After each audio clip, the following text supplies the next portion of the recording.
Thank you, Nancy. Tonight, we are thrilled to host Riley Keough for a one-of-a-kind conversation as she pays tribute to her mother, Lisa Marie Presley's incredible memories. Lisa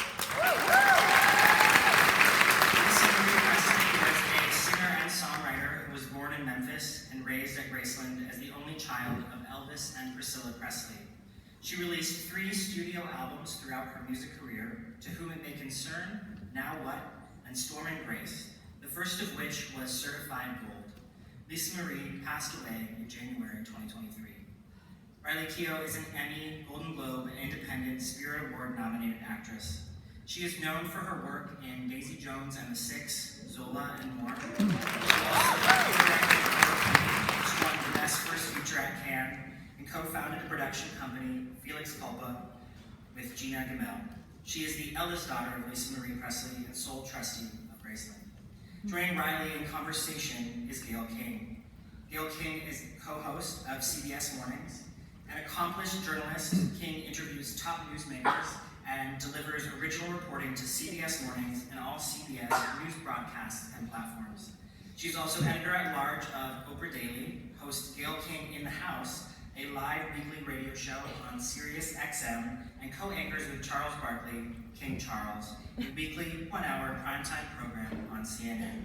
So without further ado, please join me in welcoming Riley and Keough to the stage.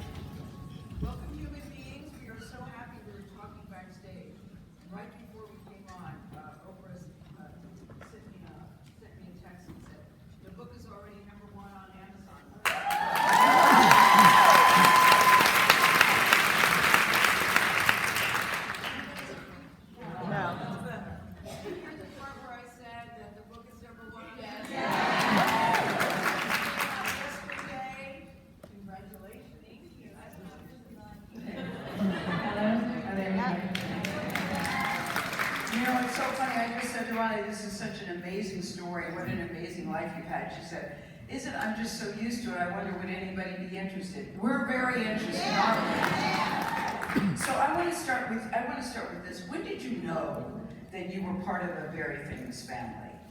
When did you know this? I get asked this all the time, but I don't think there was a moment where I realized it. I think it was just always there. Always there, and something I guess I was always aware of for as far back as I can remember. Yeah, sometimes when I talk to children of famous people, they said they realized, how come everybody knows your name? Or why does everybody want your autograph? I didn't know if you had a moment like that. It was just your way of life. Yeah, we were just so used to it. I mean, it was such a big, especially when I was little and in the 90s, my mom was very famous, so it was kind of, very present. So yeah. There wasn't a moment where I kind of, it was just what we were used to. I want to establish a little bit about Riley's background before we get into the book. I want to talk about your mom's relationship with her mother, Priscilla Presley, because I remember when they got married and seeing Priscilla Presley, I thought she was so gorgeous. I remember when Lisa Marie was born, but they seem to have a very complicated relationship, Lisa Marie and Priscilla Presley. Can you just lay the groundwork for the audience before we get into the book about what that was? I think that, well, for one, I think that my grandmother was very young when she had my mother. Yeah. My mother was a very specific type of person. And she was kind of wild and rebellious and unruly, and I think my grandmother's very, poised and wants things, they're just very different people, and I think my mom was just a very rebellious teenager and kid, and so I think she definitely gave her a hard time, and they had some moments, yeah. And then I think it's important for the audience to understand the relationship that you had with your mother, with Lisa Marie, because Lisa Marie says in the book that the thing that she wanted more than anything that brought her the most happiness was being a mother. So could you share the relationship that you had with your mom? Well, we were extremely close. I think that she really wanted to have children and really wanted to make her children feel very loved. I think that in her life, she was searching for like unconditional love often, and I think she never wanted that for us. So she was extremely, you know, like a mama bear, kind of like a very loving, very affectionate, and we were all very close, and yeah, and also we were friends as well. And you were friends. And I think that's important. That will come up later. There's a reason why I started the conversation that way. Because the name of the book is called From Here to the Great Unknown. And I thought, is that an Elvis song? Is that a movie? What does that mean? What does the title mean, and where did it come from? It's a lyric in a song that he sang, and then she recorded a version with her singing with him. And it just, for me, represented, you know, at this point, my mother had passed, my brother had passed away, and From Here to the Great Unknown kind of felt like, I don't know, it just felt like it represented my, like where my kind of head has been at, I guess. Like, considering what happens when, you know, when people die and where they are and kind of all of those questions. Yeah. You know, the thing about the book, Riley, that I think is so unique, guys, I've never read a memoir like this, is because we get to hear Lisa's voice in this book. You know, she had said, in the book she says, in her own words, she didn't understand how or why her story should be told, but she wanted to tell it. And that she wanted people to understand about her life and who she was. But it's unusual that you get to hear a person's voice as they're speaking. And so she came to you and said, I'd like your help in finishing this memoir.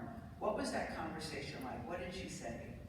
And did you know she was going to make the tapes? Did you know that? I think she'd already made the tapes at this point, because this was December, a month before she passed away. Okay. And she passed away in January, and the conversation was her saying, I don't want to write a book anymore. I don't want to write a book She anymore? just got tired of doing it. And she got tired of talking about herself. She wasn't interested in talking about herself. I think she felt, you know, she wasn't somebody that really wanted attention on her or liked. I think that she was kind of like, I wish someone else would write it about me. Yeah. So she just said, asked me if I could help her, and kind of said, you know me the best. And What did she want you to do, Riley? How did she want I you think to it help was her? more of like she didn't know what to focus on, what she wanted to talk about, or like what the voice should be. And to me, it was just it should be, you know, authentic and just exactly her voice talking how it is. But you know, when I was reading it, I thought, what a treasure for you that you have this. When my mom passed away, all I had was, in terms of her voice, because back then we had these things called answering machines. And you would call and say, you've reached 654-3676. I can still remember the number. This is before you even had area codes, guys. You just had the number. And she said, hi, it's Ray King, you've reached 654. And I used to just play that answering machine because that was the only thing I had of her voice.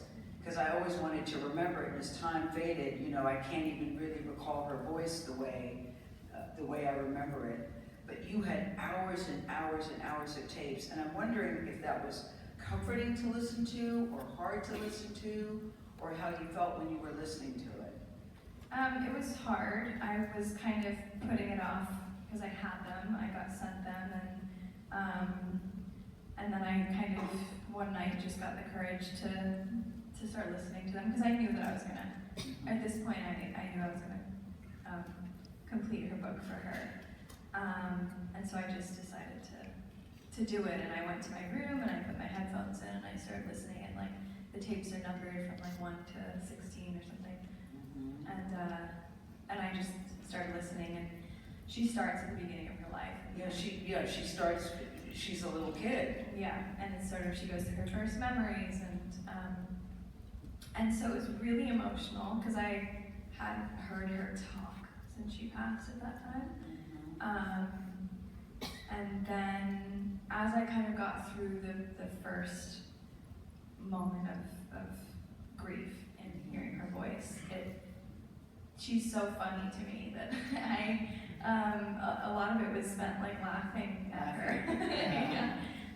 Yeah, I mean she's nuts though. It's like You said that, I did not say that. in the best way. But I'm curious, the reason why this is fascinating to me is because she was brutally honest. She talked about her life, warts and all, the good, the bad, and the ugly, and we'll get into some of that. And I'm wondering, at any point when you were listening to it, did you say, nope, I don't think I'm going to finish this. I don't want people to know this about you. I don't want people to know this about our family. Maybe it's better that it just stay in the family. It remains in the family lore, so to speak. Well, I think that it's an interesting question because I think often when you grow up in this kind of situation, there's a lot of things you don't share with the public, and I think that you try and preserve things for yourself, and you know, I mean, everyone has a different approach, but my mom was very private, and you know, she didn't particularly want to talk about her life in interviews and stuff, so I think her reason for wanting to share was to connect with people, and so that was kind of what drove me, is I could hear in the tapes how honest, I mean, she was someone who could not, you know, she couldn't lie, she couldn't, you know, she couldn't have a like fake conversation with someone, you know, she was very uncomfortably honest. I think, yeah, and so I knew that if she was going to write a book, like she'd be honest about the things that, you know, most things, everything. So she talks about, you know, you said my mom was a little, I think you said rambunctious. Some people said, you know, it was more like a little terrorist in terms of, here she is 4 years old, she has a golf cart, and she's driving the golf cart, and she's running over people's toes, and she's doing this with such glee, you know, she's just a happy little kid, and she's running around, and she just really seemed to love life at 4 years old, and love being at Graceland. What did she tell you about growing up at Graceland? Exactly that, which is in the book, that it was like this place of freedom for her, and she kind of ran the show there and was allowed to do whatever she wanted, and I think she really liked that. So, you know, me and my dad always talk about this, like her soul, she was like a queen since the moment she was born, and I think that at Graceland she could exercise that. If she was mad, she's 4 years old, and she didn't like someone, or they'd done something, she said, I'm going to get you fired, and what would happen, Riley? I don't know if she got people fired, I think it was more threats. I didn't hear of anyone actually getting fired. Because at 4 years old, she would say, nope, you better do X, Y, and Z, or I'll have you fired, and it became like a running joke in the household. And she suffered a lot at an early age. She was 9 when her dad died, which was, we know, Elvis Presley. And she said when she woke up that day, she felt something. She felt that there was something. It just didn't sit right with her. Even at the age of 9, she felt that there was something bad that was going to happen. Yeah, and she writes about that. She did, and she was very perceptive as a person. As a little kid. As a kid, as an adult, her whole life. Like she just knew things. If someone was lying, she knew, which as a teenager was difficult. She knew when people were pregnant. Like she was very like intuitive. So But when she woke up, she felt something, and she sees her dad on the bathroom, and she actually sees him being carried out of the house. And I think at 9 years old, the effect that would have on you, nobody ever really tells her what is happening. yeah. So you see something that's so distressing and so upsetting, but no one ever tells her. What did she tell you about her dad's death? She would just tell us the story. I don't remember the context in which she told it to us, but we heard it a lot, you know? It wasn't something she shared publicly until she wanted to write her book, but, or exactly, like her perspective of that day. But yeah, I mean, I grew up just kind of, you know, hearing about that. Because you write, the thing that's so interesting, guys, about the book is that we hear Lisa Marie's voice, and you said you took the tapes verbatim, and then Riley writes her version of what Lisa was saying, or her version of what their life was. So it's interesting, you see the back and forth between the two of you. And I thought that that was a very interesting writing style. I'd never seen anything like that before, but you write in your part that you believe that it took your mom many years to grieve. Why do you say that? I mean, I think that grief is like a lifelong thing, you know? But I think for her, I don't think she really talked about the loss of her father. And I think that, like, I remember my dad kind of saying that throughout their whole marriage, she never really brought it up, you know? She never talked about Not really. So I think that maybe because, I don't know why, I think that I don't know if it was because like the world was grieving that she didn't feel, I don't understand it, to be honest, but I do know that it was something she kept very close. Yeah, that she internalized. She internalized a lot, yeah. You said, you write in the book that sometimes you would find her in the room crying, listening to her dad, listening to Elvis's music, and that you felt that she really never really processed it. Do you believe that? That she never really did? It must be hard if you can't or haven't talked about it. I think when I look at like the things that happened and how the only times I really saw her in grief were like when she'd been drinking or after a long like party or something like that. She wouldn't really feel that sober, you know.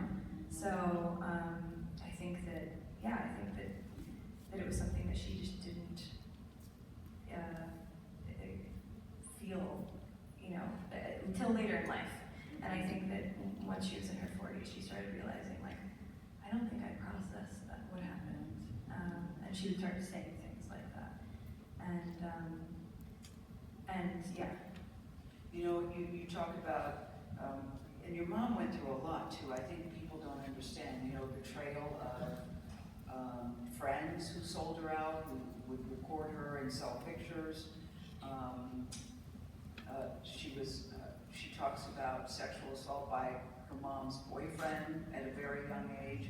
She went through a lot that people really didn't understand, but when she was 17, she met Danny Keough, your dad, and she knew right away that she felt she had very strong feelings for him. What did she tell you about meeting your dad and what that relationship was like? Well, she writes about that in the book, and it's so funny to me. But I think they both just thought each other were too cool for one another. Yeah. And then they fell in love. But I think that what always stuck with me were two things. The first thing was that she always said that she knew that if she had children with him, that it would always be okay. There would never be any issues if they were to separate or if anything were to happen. And so that was always in my mind when I was thinking about having kids, because, you know, I don't know, that was the example she set. And the second thing was, once they, you know, when they did split up and when they were divorced, the way that they handled that, which is that, you know, he kind of lived with us and on and off my whole life, and they were very close. Yeah. Your dad was always in your life. Yes. He was always in your life. Yeah, and if my mom would go on tour, my dad would stay home with us, and they were very, very close, like family. So I think that also, I don't know, dictated the way that I have dealt with my own relationships. in my life, and I just thought it was really beautiful how they were able to do that. But she said one of the happiest days of her life was when Danielle Riley Keough was born, because your Riley is actually your middle name. Yes. And she said that it was her lifelong dream to be a mother. And so what is it like for you? Because I love looking at the pictures of you as a baby, and Danny and Lisa, Marie, and you, knowing how happy she was when you entered her life. What that means to you to hear that. To hear your mom say that about you. She told me that, you know. What did she tell you? Tell us what she told you. She's We want such book a chapter good verse, interviewer. right? What did you say? You're such a good interviewer. Not letting me skirt by things. She just always would tell, you know, she wrote a song when I was born, I think called like Give Me the Strength. And it was a very sweet song, which I have still, that she never put out or anything, but she recorded it with my dad. And it basically, it was just a really sweet song. Yeah. And she just was the kind of mom who would constantly let us know that, you know, how much she loved That you us. were loved. Yeah. Somebody's alarm went off. It's time to take a pill. Am I the only one that does that? You set your alarm and say, don't forget to take the pill. But you know, I think too, when you think about your mom singing the song, you write, it's a very sweet story in the book that you had your own daughter. You're a mom yourself to Tupelo. I love that name, Tupelo. Tupelo, your favorite daughter is Tupelo, and that you found yourself singing to Tupelo the way your mom would sing to you, and you hadn't thought about that in many years. Yeah, it's such a weird thing, because I write about this in the book, but like when she was born, I just was saying things and doing things that were from, you know, the way my mom would speak to us when we were little, and it was an unconscious thing, but it would just kind of, you know, just come out of me, and I thought that was really beautiful, because your like parenting stays, you know, in your children. Didn't that surprise you though? Because I remember I would say to my mom, when I have kids, I am never going to be too tired to drive them someplace. If they ask me to drive, I'm never going to say I'm too tired. What's the big deal about driving? You just get in the car and move your feet. It's not hard. And I will never tell my kids because I said so. I will always take the time to answer their questions. And then you have children, and then it's because I said so. I'm too tired. But it reminded me of that in the book when you said you found yourself doing things that your mom used to do that you thought, wow, where's this coming from? Songs and phrases and things that, you know, just like came out of me, that I found to be really sweet. But yeah, I mean, you definitely have ideas about how motherhood's going to be, and then the real thing is. and it happens. Yeah. Unfortunately, their marriage did not work out, but they still seem to be very connected. Yeah. I think, I recall in the book, he was actually with her when she died, wasn't he? Was Danny with her when she died? He was, Danny and her mother Were with her when she died. That's the point I'm making. They still remain very close. But that marriage did not work out, but then she married Michael Jackson. And I don't know about you guys, but we all remember Lisa Marie Presley married Michael Jackson. The whole world was like, huh? Because it just seemed, even Priscilla in the book says, Lisa Marie writes, my mom called and said, they say you married Michael Jackson. That can't be true, and it turns out it was true. We all had that reaction, like what in the world is happening? But she makes it very clear that this was a real relationship. And I'd like you to talk about that, what you remember about that. I remember everything. I have a really incredible memory, which is How old were you? this book. How old were you at the time? I was 6. I was 6, and I remember when my mom told me her and my father were getting a divorce. I remember it was just. Well, let's back up. When she told you that they were getting a divorce, did you know what that meant? When she told me that they were going to get divorced, I thought that meant, I remember saying, he's not going to be my dad anymore. So that was the concept, like that was my understanding of what she was saying when I was 6. I just remember her saying, "No, that's not you. Of course he's your dad," you know. I don't know. But then shortly after it, you know, he was still sleeping in the house, and you know, so it was. Yeah. It was very, you know, a very soft divorce. Yeah. Soft divorce. It wasn't aggressive. A soft divorce. Yeah. Okay. I know, that would be if you're six, we're divorced, but we're living in the same house. This is a different kind of divorce. Yeah. But they did in fact get a divorce. They did. And then she marries Michael Jackson pretty soon after that. Yes.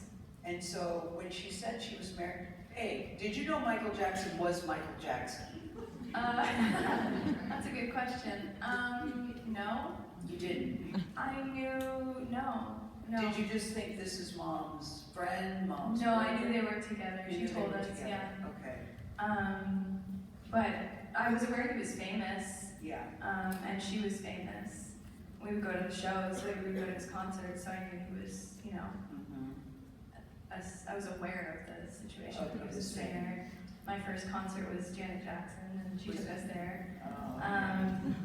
And yeah, so I knew that he was also famous, but Uh-huh. I didn't know his music before they got together.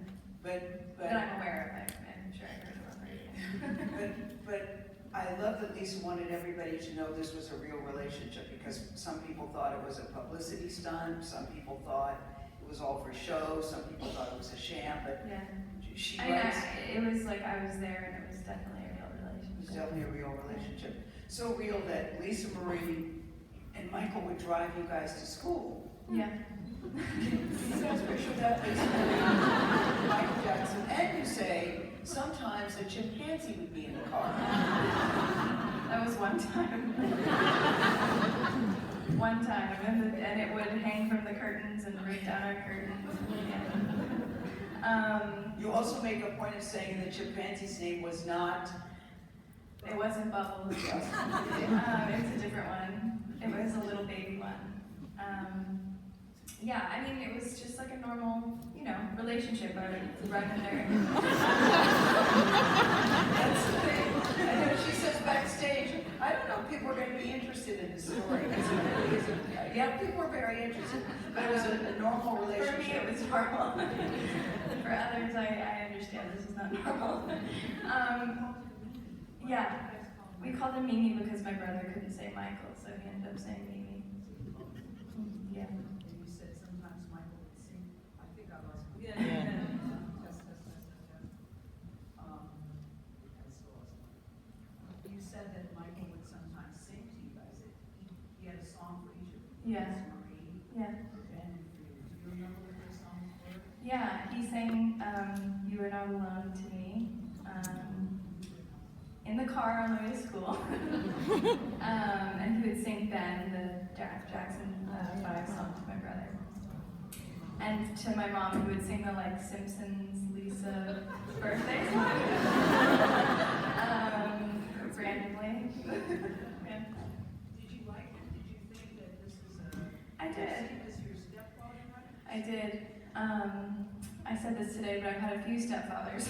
But I've cared for all of them. You know, I really did care for Michael, and he felt like a father figure to us. So, Thank you. yeah, that was my experience anyway. Then, you know, you said you had a few stepfathers because they were married. How long were they married, Michael I and? think it was like a year, but they kind of had this like on and off thing for a few years because we would go see him, and the guy was so young that I didn't understand like exactly what was going on, but I think they were like back and forth even after they divorced kind of thing. Because I remember we went over there, you know, when he already had children, so I think that it was a little blurry, like what was happening in their relationship. But they still maintained a friendship too. They did for a while, Yeah. but then I think at some point my mom stopped talking to him, and I think it was. Do you know why she stopped talking to I him? think that the end of their relationship got a little bit like, I don't know. I think that it didn't end well, and I think it was. ultimately a lot of my mom's relationships ended because she would try and protect her heart, you know? Yeah. So I think She seemed to always, in the book, she always seemed to be searching for something, yes. you know, searching for love, searching for contentment. Did you feel that from her? I think she was, I think she was searching for love, but I don't think she knew she was. And I think that she really wanted friends and relationships that were authentic, and I think that was hard for her, just because of the nature of her, situation. Yeah, I know. This is the thing, Riley, that got to me, because on the outside looking in, you think she's Elvis Presley's daughter, she lives in Graceland, that, she would have the perfect world, but I felt, when I was reading, I thought, who is protecting her? She writes that the day that Elvis died, all of a sudden there were all sorts of people, family and friends in the house, just taking stuff. She was just watching all that happen, and nobody was really taking care of her or paying attention to her. And I found that so hard to hear. Yeah, I think that is the heartbreaking part for me with her story, is that I think she did feel very lonely a lot. Yeah. Not when she had kids, I think that her kids were her best friends. Yeah, not with her kids, you're saying? Yeah. No. But prior to having children, Prior to that. yeah. And she did have good relationships in her life. She did have good friends and some good relationships and people she loved a lot who really loved her. It's not that she didn't have that, there were relationships she had that, where I think she was truly loved and, and friendships that were really meaningful. But I think that, she was I think that it was always hard, and they would kind of end often. But after the divorce from Michael, and before she remarried, there was a brief marriage with Nicolas Cage. Yeah. Until I read the book, I forgot about that, actually. When I was writing the book, I forgot about that. It was a brief moment. It was very brief. It was very brief. I mean, I don't even think it was. It was 4 months. Yeah. I was going to say, I don't even think it was a year. But it was memorable, we had a lot of fun, and he was fun, and, they liked to. Yeah, there again, I just think she was kind of searching, but after the divorce from Michael and Nicolas Cage, she was single for about 10 years before she... She was never single. Well, before she married Michael Lockwood. Yes. She was never single. But she writes that that 10-year period was some of the happiest of her life. Yeah. Yeah, tell us about that. What do you remember about that? I loved reading that it was a very happy time for her. Yeah, I think that's something I like to remind people of, because I know that the book is very sad, and most of our lives were really fun, and she was, she was happy. It wasn't that, the end of her life was heartbreaking. It was tough, yeah. And the beginning was heartbreaking, but in the middle, it was a lot of fun, and we had a house, and she had this amazing home for us, and she had a bunch of friends living with her, and a bunch of very good friends who loved her dearly, and it was just fun. It was very fun. Everything was like a... Yeah, I liked reading that there was happy times for her because, that she went through a period where she was addicted to opioids, and that happened after giving birth to your brother Ben. She had C-section. My sisters. Your sisters. Yeah. Not Ben, your sisters. And it was the C-sections were very painful, Yeah. and she became addicted to opioids. And it got to the point where you would see some of that addiction, and you would see that she was in great distress and wasn't feeling so well. And it seems a couple of times you even tried to intervene by calling doctors and saying, look, stop it. Yeah. It's a weird thing because... Yeah, and how old were you? You were early 20s. 25. 25. When it was a problem. And it's a weird thing because she had so much awareness around her father's addiction and how it happened, and she, you know, yeah.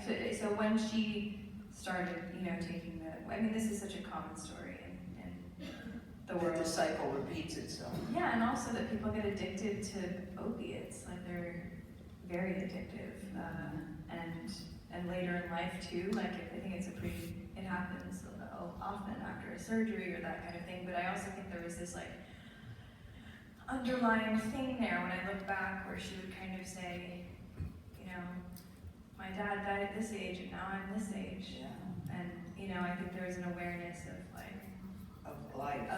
yeah,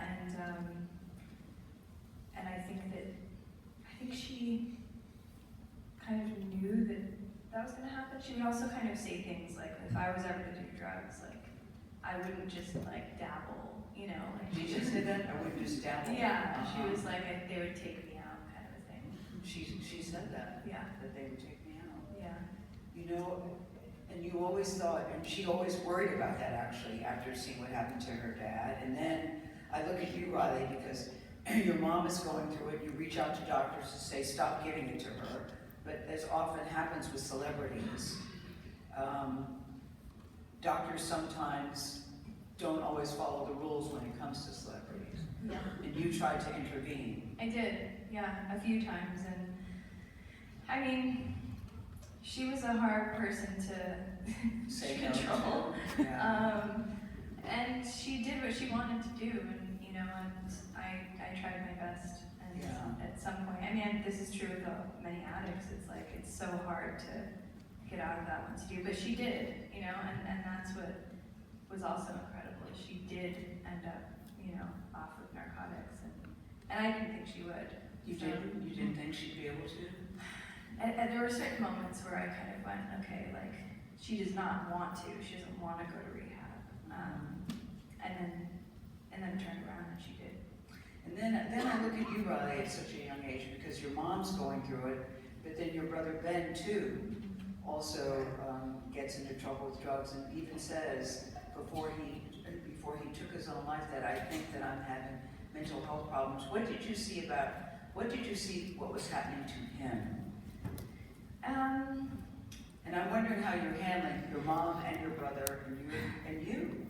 Yeah, at the time I wasn't, to be honest, that worried about him.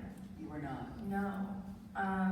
In hindsight, I have my perspectives different, but at the time, he felt like I wasn't more concerned about him than I was some friends I have that drink a bit. And he didn't do like loads of drugs. He was more like a drinker.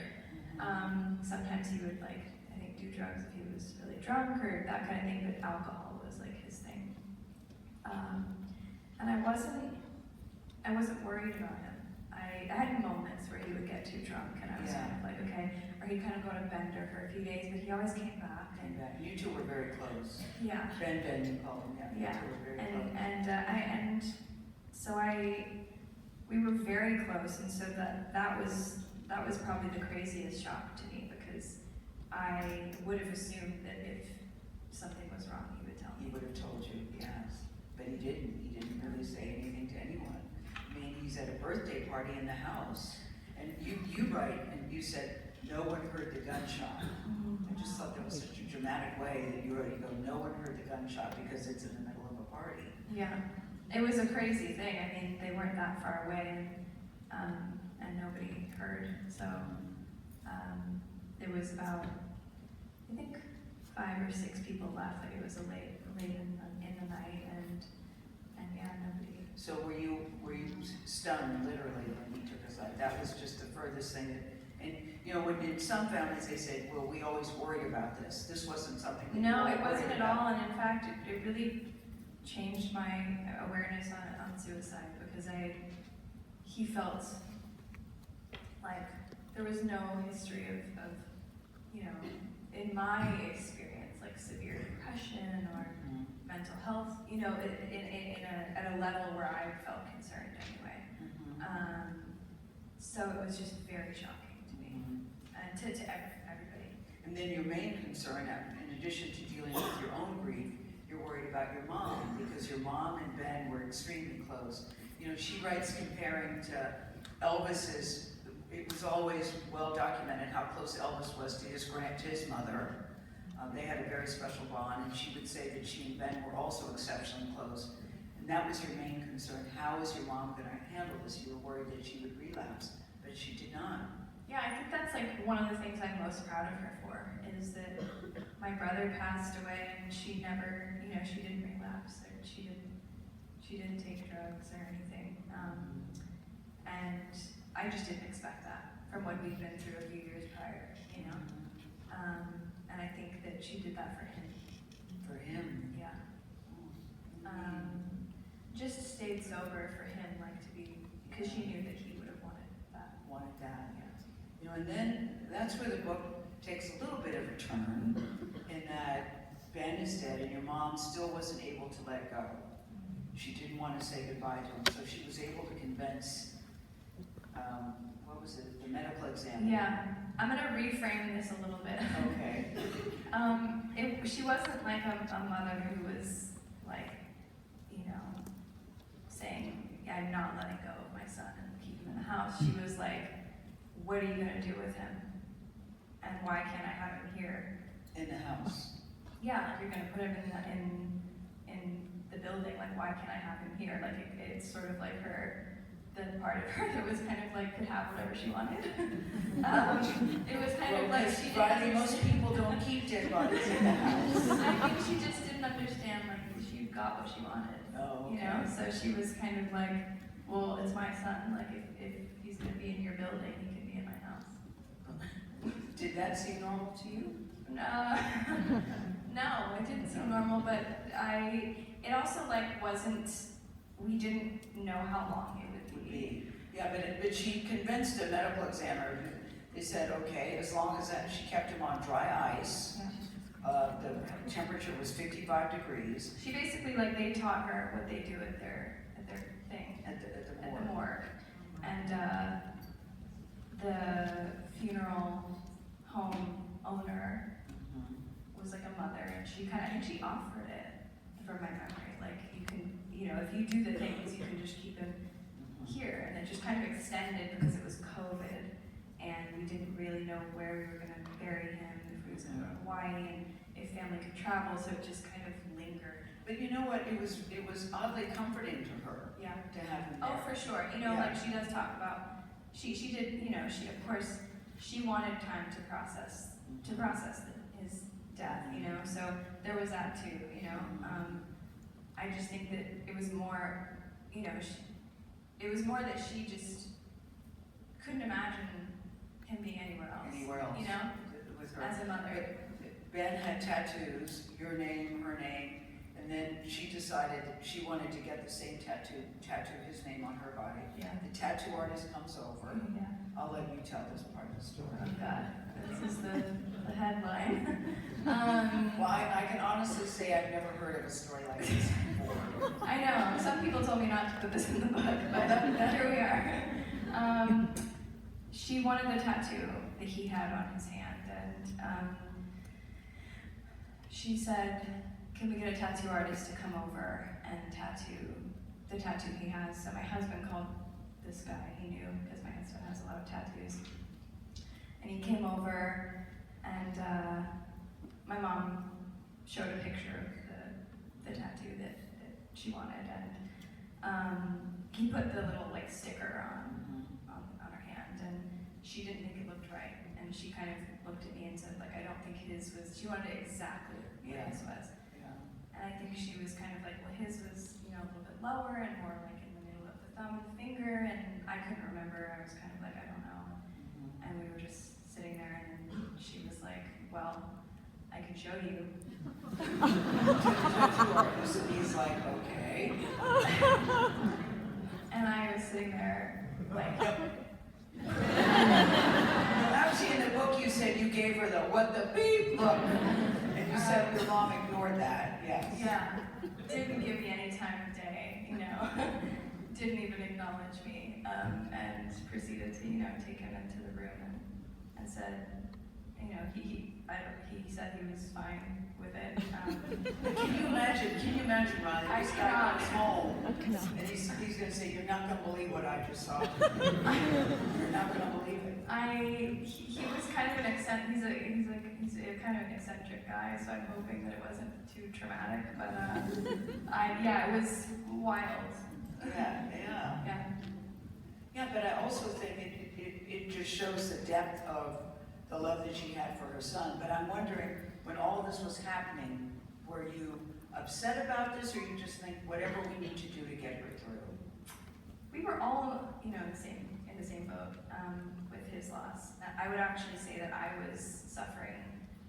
I was having a harder time in moments than she was, and her and my dad kind of stepped up and were doing a lot of I was kind of like down for the count for like 4 months, and I was typically the one that was like handling everything, and I just couldn't do You it. said, on this one, I can't do it. Yeah, You guys so- have to do it, Yeah, so my mom and dad were actually like kind of lifting me up a bit, to be honest. So she was just trying to be, they were, handling the service and doing all that. Like I did participate because I struggled. And how are you doing after the death of your mom and your brother?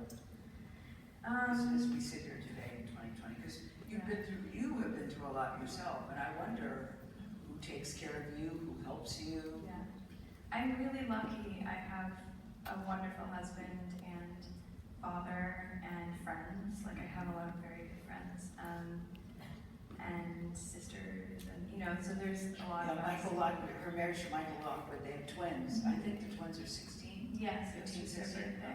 Uh-huh. So I have I'm really lucky in that sense. I'm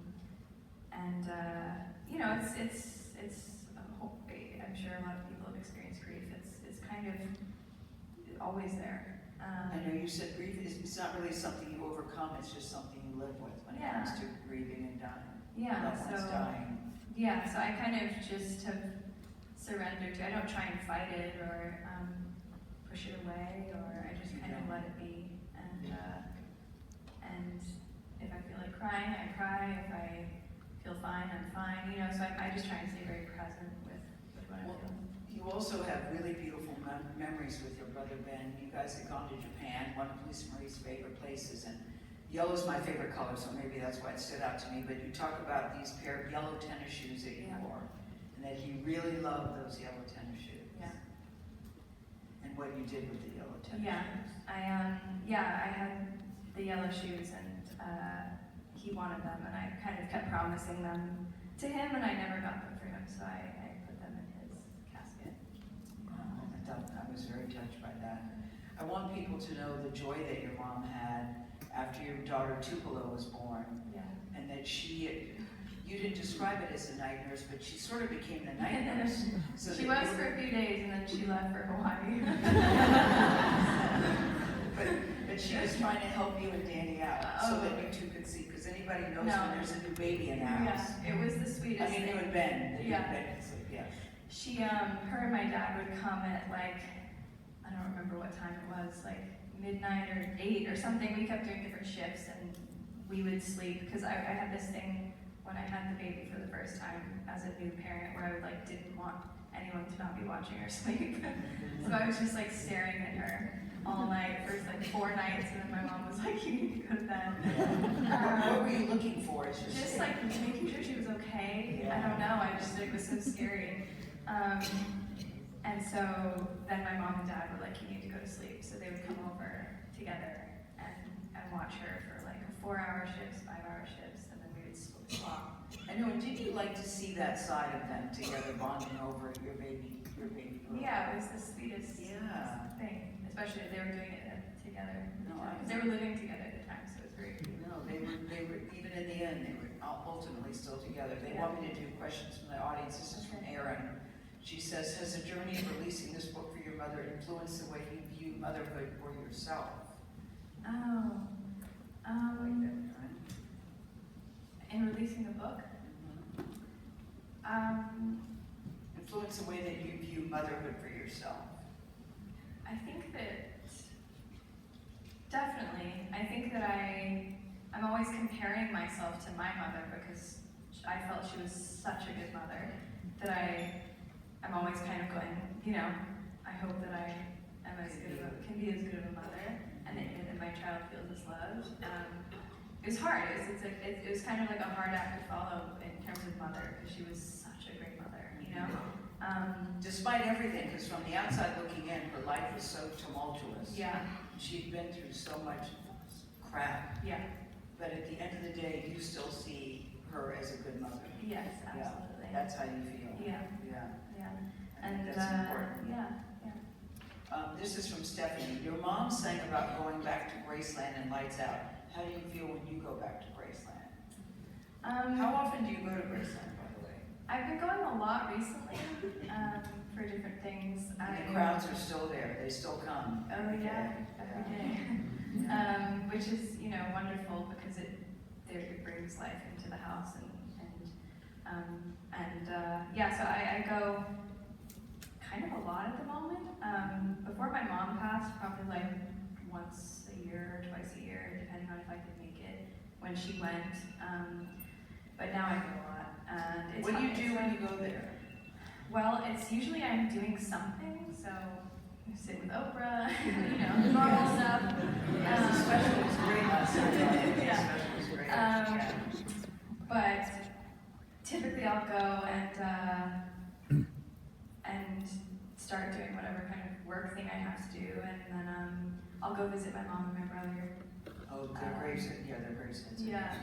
At some point, at first, it can be a little like takes me a minute to kind of, And Elvis is there too. How does Elvis sit with you? You never got a chance to meet him. How does he factor into your life? Do you listen to his songs? Do you Yeah. watch his movies? Do you think about him? I do think about him. I felt him so much through my mom and through her grief and her experience and her story. So it was always emotional. I think that her missing him, affected me and my siblings too. So I think that we all felt emotional when we would see him or hear his voice. And also, like, my family all look like each other. So it's kind of like all the faces look similar. So they remind me of each other. You have a very It's similar like look. he looks like my brother, and so it's all very enmeshed. It's in your DNA. Why do you think, Riley, that you never had an issue with drugs or alcohol, or were able to survive what so many in your family did not? I don't know. No? I don't know. I think that I don't like the feeling of being out of control. So I never really liked, substances. So I don't know. I don't know the answer to that. It's weird. I have a lot of addiction in my family. I know. I didn't know if you had ever thought about that. I have thought about it, but I don't know I don't know the answer. I don't know the answer. Sarah asked this: who do you hope readers will feel or experience when they read the book as it pertains to navigating their own family histories and traumas? You mentioned in the book that you guys didn't even mention the word trauma Yeah. until maybe 2021, but Yeah. what do you want readers to experience or feel? That's a good question. I think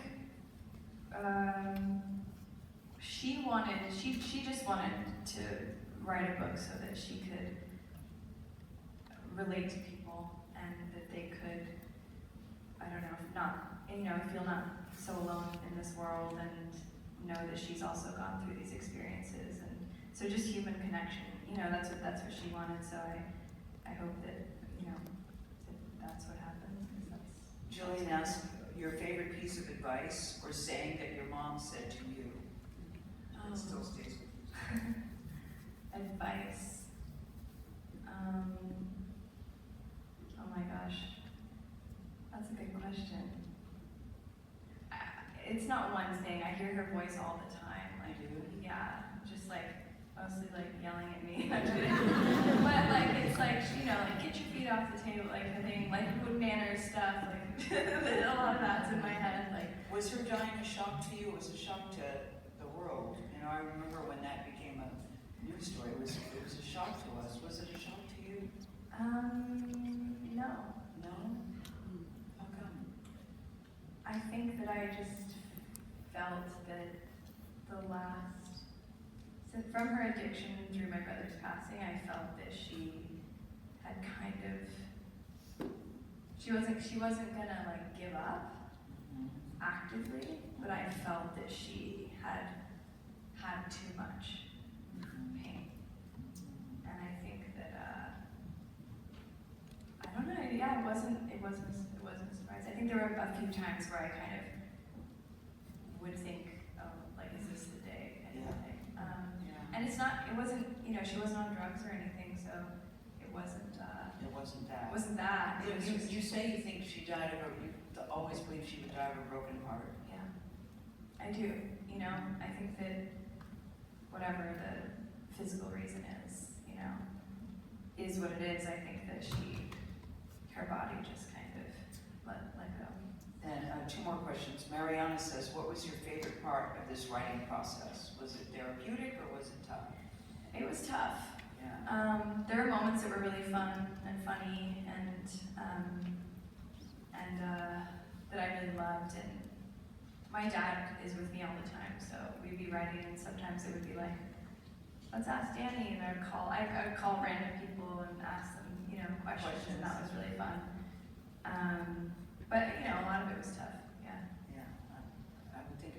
I was just blown away by hearing your mom's voice. Yeah. And then, last question: do you have what's your favorite Elvis Presley song? Do you have one?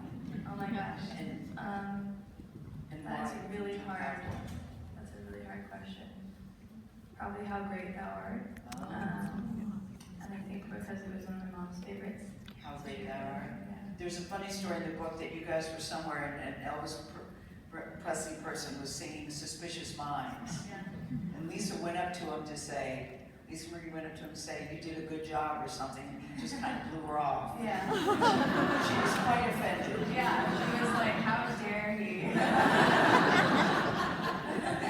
She had a couple of choice words for her because she was very complimentary. He's like, I think she said like arrogant prick or something. I don't know. I think it's in the book. The exact prick she said. It is.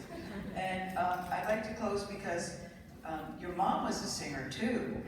Yeah. And people would often talk about her voice. So was Ben. Ben was a singer too.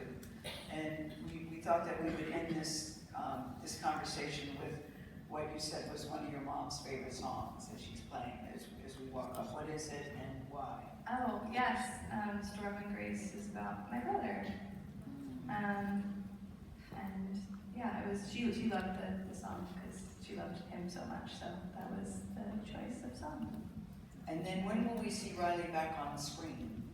I mean, I work a lot. Just kidding. I just saw you at the Probably Chanel next show singing. We know you can sing. Yeah. Probably like next year, yeah.